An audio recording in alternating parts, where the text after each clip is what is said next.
عمر ایوب صاحب سے، بیرسٹر گوہر صاحب سے، شبلی فراز صاحب سے، کیا وجہ ہے کہ سینٹ میں میرے کوہاٹ کے ایک سپوت کا نام آیا؟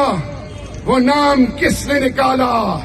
میں خواب سے نہ خواب اور نہ خوف، ہم پارٹی کے اندر بھی سب کو میسج دے رہے ہیں، یہ عوام تیار بیٹھی ہے، ہم میں ابھی تک خاموش ہوں، مجھے پھٹنے پہ مجبور مت کرے، یہ تمہارے باپ کی پارٹی نہیں ہے،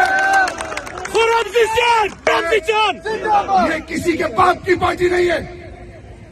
جنہوں نے قربانیاں دی، جن کی ماں بہنوں کی بے عزتیاں ہوئی، اور تم اکیلے بیٹھ کے فیصلے کرو گے۔ میں نے پارلیمان کے اندر بھی کہا تھا اور آج بل 4 کہہ رہا ہوں، اس رب ذوالجلال کی قسم، اس نے کہا کہ میں خٹک نہیں ہوں گا، میں کہتا ہوں میں کوہاٹ اور پاکستان کا سپوت نہیں ہوں گا، جو خان کے خلاف جائے گا میں اس کے راستے میں سب سے بڑی رکاوٹ ہوں گا انشاءاللہ۔ کیا چل رہا ہے؟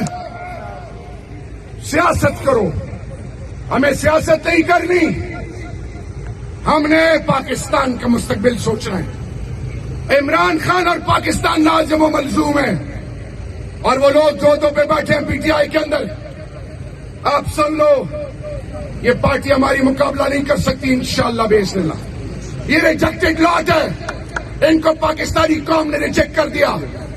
ابھی ہمارے اندر کچھ آستین کے سانپ ہیں، منافق اندر بیٹھے ہیں۔ میں کھل کے بات کرنے والا ہوں، میں کسی شوکاس موکاس سے نہیں ڈرتا، میں اللہ سے ڈرتا ہوں۔